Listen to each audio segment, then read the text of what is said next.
Hello viewers, before we begin we would love for you to be part of our family. Subscribe today and turn on the bell notification. Now enjoy. Darasimi stood at the edge of the rooftop, the Lagos skyline stretching before her. The weight of the past few months bore down on her, but she had no time to dwell. The city never rested, and neither did danger. Tunde approached from behind. We need to move. Ido says the people we exposed are regrouping. They won't stop until they erase every trace of our existence. Darasimi turned to face him. Then we hit first. We take the fight to them. Tunde studied her, his expression unreadable. Are you sure you're ready for this? You didn't sign up for. I stopped being just an orange seller the moment I pulled that trigger, she cut in, her voice firm. I won't run. Not now. A slow smile crept onto Tunde's face. Then we make our next move. We hit them where it hurts. Ido's voice crackled through the comms. We've got a location. A warehouse by the docks. Their operations hub. Darasimi's pulse quickened. Let's end this. As they descended into the streets of Lagos, she knew there was no turning back. The fight had only just begun. The warehouse loomed ahead, its towering walls casting long shadows under the flickering streetlights. Darasimi tightened her grip on the small handgun Ido had given her. Her heart pounded, but she pushed the fear aside. There was no room for hesitation. Tunde glanced at her. We go in quiet. No unnecessary risks. We gather what we need and get out. Ido checked his weapon. If things go south, we have backup waiting. But we can't afford to be reckless. They moved swiftly, sticking to the dark corners of the loading bay. The air smelled of salt and rust. Darasimi crouched behind a stack of crates, watching as two guards paced near the entrance. Tunde whispered, we need a distraction. Darasimi spotted a loose metal rod near her foot. Without a second thought, she tossed it toward an empty container. The clatter echoed through the warehouse, and the guards turned, guns drawn.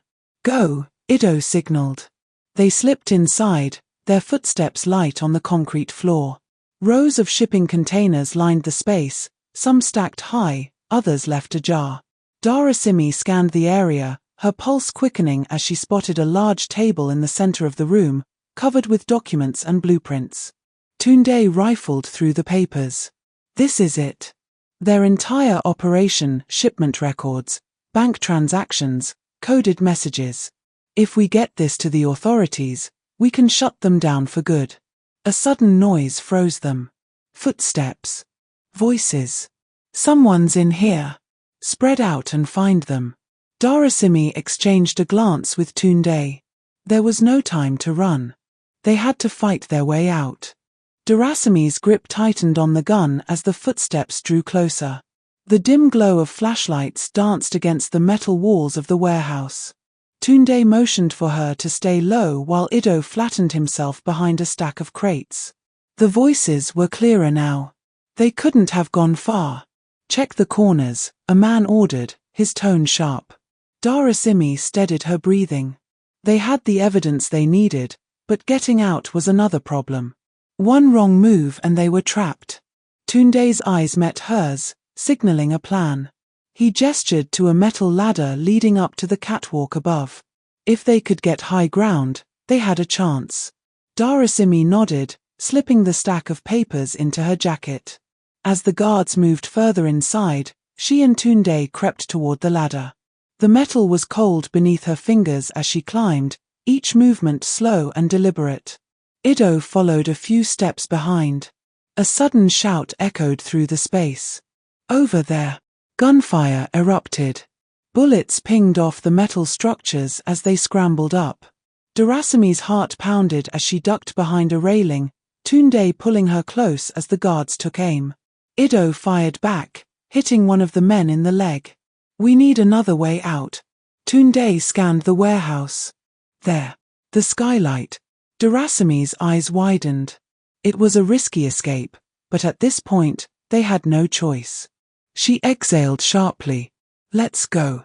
Darasimi took a deep breath, her palms sweaty as she gripped the railing. The skylight was just a few meters away, but the guards were closing in fast. Bullets ricocheted off the metal beams, sending sparks flying. Tunde led the way, sprinting across the catwalk as the guards reloaded. "We don't have much time." Ido fired a few more shots, keeping their pursuers at bay before following. Darasimi swallowed her fear and ran. Her heartbeat thundered in her ears. The metal beneath her feet trembled with every movement. Tunde reached the skylight first, using his elbow to shatter the glass. "Jump!" Darasimi hesitated for only a second before leaping through. The night air hit her like a wave, and she landed hard on the rooftop, rolling to absorb the impact. Tunde and Ido followed right after, their breaths ragged. Below, the guards shouted, their flashlights scanning the area. "They're on the roof. We need to move," Ido said, pointing to a fire escape on the side of the building. They rushed toward it, climbing down as quickly as they could. The distant sound of sirens filled the air. Darasimi's chest tightened with hope. "The police." Tunde shook his head. "No. That's not for us. We still have to disappear before we're caught." Ido pulled out his phone. "I'll call for an extraction. We just have to stay out of sight until then." Darasimi's hands clenched into fists. They had escaped, but the fight was far from over. The alley behind the warehouse was dimly lit, the stench of damp garbage hanging in the air. Darasimi pressed her back against the cold brick wall, listening for any signs of pursuit. The guards were still shouting above, but they hadn't spotted them yet. Tunde wiped sweat from his brow. "We need to get off the streets. They have people everywhere." Ido tapped his phone. "A car is 5 minutes away, but we need to reach the main road." Darasimi exhaled sharply. "Then we run." They moved swiftly, keeping to the shadows. Every passing car felt like a potential threat. Darasimi's pulse raced as she clutched the documents inside her jacket. This was proof evidence that could take down powerful people. But only if they lived long enough to use it. As they neared the road, headlights flashed in the distance. Tunde pulled Darasimi back into a narrow doorway just as a black SUV rolled by. "They're looking for us," he whispered. The SUV slowed, its tinted windows revealing nothing. A moment later, it drove on. Darasimi's muscles remained tense as they crossed the street, slipping into an old yellow taxi waiting by the curb. The driver, a middle-aged man with sharp eyes, glanced at them through the rearview mirror. "Where to?" Ido spoke quickly. "Third Mainland Bridge. We'll direct you from there." The driver nodded, pulling into the road. As the city lights blurred past, Darasimi clenched her fists. They had escaped, but the real battle was just beginning. The taxi weaved through the chaotic Lagos traffic, its worn-out engine groaning with every bump in the road. Darasimi's eyes darted between the side mirrors and the rear windshield. The black SUV had disappeared, but she wasn't convinced they were safe yet. "Driver, take a different route," Tunde instructed. "Make a few turns." The man smirked. "You people day run from police." Ido shook his head. "Just be fast." The driver shrugged and took a sharp left, cutting through a narrow street lined with closed shops. Darasimi exhaled, loosening her grip on the file she held. Inside was everything evidence of corruption, names of the people responsible, and proof of the billionaire's involvement. "We need to get this to the right hands," she said. "If we fail, everything we've done will be for nothing." Tunde nodded. "But who do we trust?" The taxi jerked suddenly. Ahead, 2 motorcycles blocked the road, their riders wearing dark helmets. The driver cursed under his breath. "Wala Donde." Before anyone could react, the bikers reached into their jackets. "Get down," Tunde shouted. Gunshots rang out, shattering the taxi's windows. Darasimi ducked, heart pounding, as glass sprayed across the seats. Ido yanked the door open. "We have to run." Without hesitation, they spilled out of the vehicle, sprinting into the night as the gunman gave chase. Darasimi barely had time to catch her breath as the taxi sped through the city. The roads were busy, but every shadow felt like it carried danger. She gripped the documents tighter, her mind racing. Ido kept checking behind them, his face tense. We should switch cars soon. That SUV will be back. Tunde nodded, pulling out his phone. I know someone in Ikoyi. We can lay low there. The driver remained silent, but Darasimi didn't miss the way his eyes flicked to them in the mirror. You're not in trouble, are you? He finally asked. Darasimi hesitated. We just need to get out of sight for a while. The man exhaled heavily. All right. I know a place, but it'll cost you. Ido pulled out a few crumpled bills, handing them over. Just drive. The taxi weaved through back streets, avoiding main roads. They finally stopped in front of an old building with peeling paint and a rusted gate. This is it, the driver said. Safe enough for now. Darasimi hesitated before stepping out. Something about this felt wrong, but they had no choice.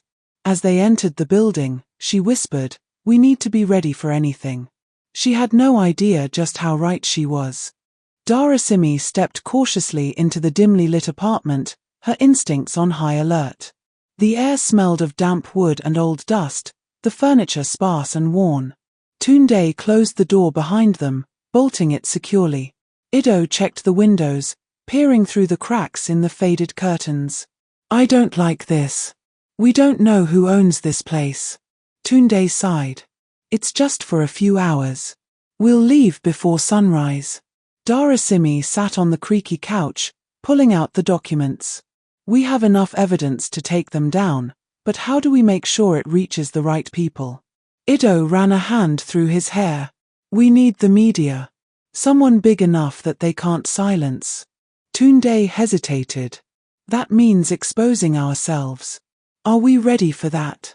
Before anyone could answer, a noise came from outside.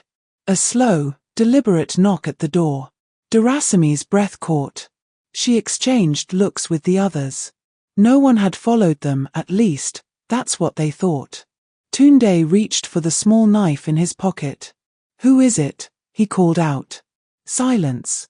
Then, another knock, louder this time. Darasimi's heart pounded. We need to go. Now. The knocking grew louder, more insistent. Tunde tightened his grip on the knife, motioning for Ido to check the back exit. Darasimi shoved the documents into her bag, her pulse racing. If it's them, we can't stay here, she whispered. Ido returned, shaking his head. Back door is jammed. We're trapped. Tunde exhaled sharply. Then we fight if we have to. The door handle rattled. A deep voice called from the other side. Open up. I know you're in there. Darasimi's stomach clenched. She recognized that voice. Jide. One of Chief Olulkan's enforcers. If he was here, they were already in danger. Tunde pressed a finger to his lips, signaling silence.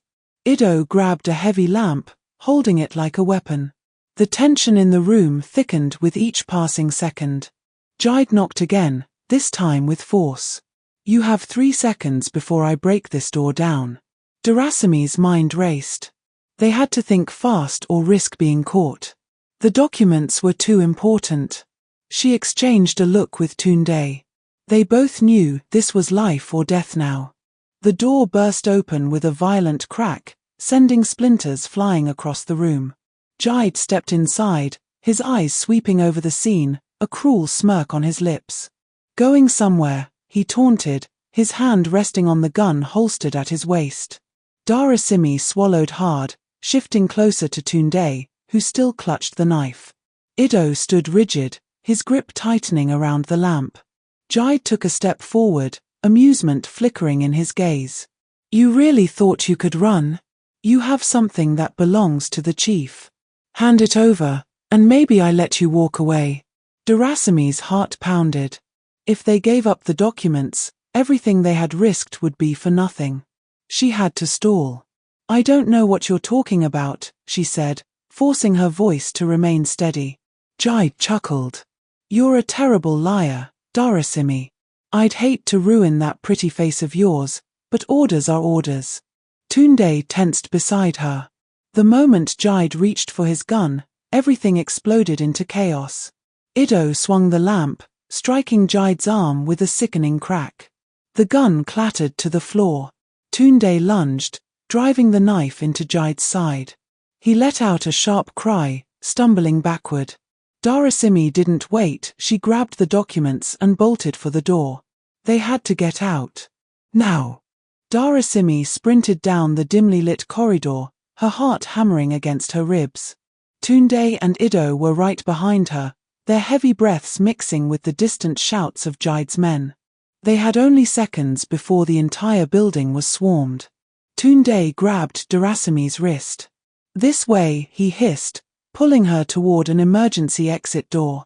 Ido threw his weight against it, and with a loud groan, the door gave way, spilling them into the cold Lagos night. The alley was narrow, littered with broken crates and forgotten debris. A single street lamp flickered above them. "We need a car," Darasimi panted, clutching the documents to her chest. Tunde scanned the street. A taxi was idling at the far end of the alley, its driver leaning against the hood, smoking. "That one. Move fast," he ordered. As they dashed toward the car, the sound of approaching footsteps echoed behind them. Jide's men were closing in. Ido reached the taxi first, yanking the stunned driver aside. "Sorry, brother. We need this more than you do." Darasimi barely had time to slide into the backseat before Tunde slammed the door shut. The engine roared to life, and they peeled away from the curb, tires screeching.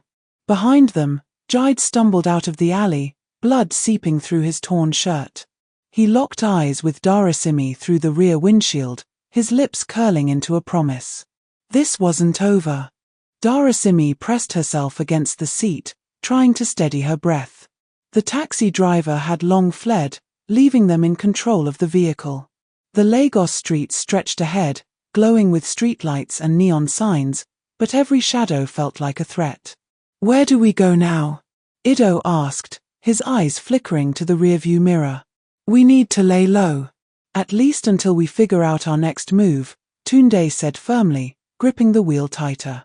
Darasimi clutched the documents, her fingers shaking. "These papers, they expose everything. Jide's dirty dealings, the politicians he's been bribing, the businesses he's been laundering money through. We can't just hide. We need to do something." Tunde exhaled sharply. "We will. But if we move too fast, we could end up dead before we even try." A sharp ring cut through the tension. Ido pulled out his phone. "It's an unknown number." Tunde hesitated. "Answer it." Ido pressed the phone to his ear. "Hello." A chilling voice responded, calm and measured. "You have something that belongs to me. Hand it over, and maybe, just maybe, I'll let you all live." Darasimi's stomach clenched. Jide had found them. And he wasn't bluffing. Tunde tightened his grip on the steering wheel. "Jide," he muttered under his breath. Ido swallowed hard. "What do you want?" Jide chuckled darkly through the phone. "I think you already know. Those documents you stole belong to me. And trust me, you don't want to know what happens if I don't get them back." Darasimi snatched the phone from Ido. "You mean the evidence of all the people you've destroyed? The families you've ruined? The lives you've played with like they were nothing?" Her voice shook with anger. "You don't deserve to walk free." Jide's voice remained unnervingly calm. "Brave girl. But bravery won't save you. Here's what's going to happen. You'll hand over the documents at the old warehouse in Cellulier by midnight. If you don't, I will find you. And I won't be merciful." The call ended abruptly. Darasimi's hands trembled as she lowered the phone. Silence filled the car until Tunde spoke. "We're not going to that warehouse." "Then what do we do?" Ido asked, his voice strained. Tunde met Darasimi's gaze through the rearview mirror. "We take the fight to him. On our terms." The dimly lit apartment was silent except for the rhythmic ticking of the wall clock. Darasimi paced the room, her mind racing. "We need to be smart about this. Jide has eyes everywhere. If we make one wrong move, he wins, Tunde finished, leaning against the wall. His jaw was tight with frustration. But we're not going to let that happen. Ido ran a hand over his face. So what's the plan? He looked between them, desperation in his eyes. We can't just sit here waiting for him to make the next move. Darasimi exhaled sharply. No, we won't. She turned to Tunde. Do you still have that contact in the press? The one you trusted before all of this started? Tunde nodded slowly. Yes. But exposing Jide isn't going to be easy. He owns half the media in Lagos. If we send anything to the wrong hands, he'll know.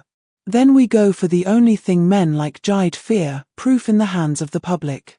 We need to make sure the entire city sees what is done. A tense silence filled the room before Ido spoke again. So we leak the documents ourselves? Darasimi nodded. Exactly. We control the narrative before Jide can twist it. Tunde's lips curled into a small smile. I like it. But we need to be careful. Because once we start this, there's no turning back. Darasimi sat in front of the laptop, her fingers hovering over the keyboard. The files containing all of Jide's crimes, money laundering, bribery, extortion, were right in front of her. It was enough to bring him down, but only if they released it strategically. Tunde paced the small room. Are you sure about this? Once we hit send, Jide will know who did it. He won't sit back and do nothing. Darasimi's gaze didn't waver. That's exactly why we need to move quickly. If we wait too long, he'll get ahead of us. We send this to every major journalist, every social media influencer, and every online news outlet at the same time. He can't silence all of them. Ido clenched his fists. Then let's do it. The longer we hesitate, the more dangerous this gets. Darasimi took a deep breath, then pressed the send button. A moment of silence hung between them before Tunde's phone started buzzing. Then Ido's. Then Darasimi's. The news was already spreading like wildfire. Tunde looked out the window. We need to leave this apartment. Now. It won't take long for Jide to send his men after us. Darasimi grabbed her bag. Then let's go. We've started the fire, now we just need to survive long enough to watch him burn. The moral of the story is that kindness, resilience, and hard work can change a person's destiny.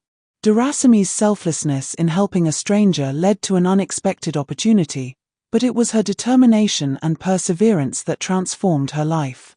No matter where you come from, your attitude and effort can open doors you never imagined possible.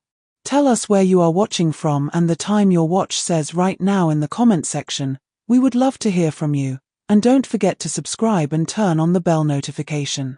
New series are coming very soon, subscribe.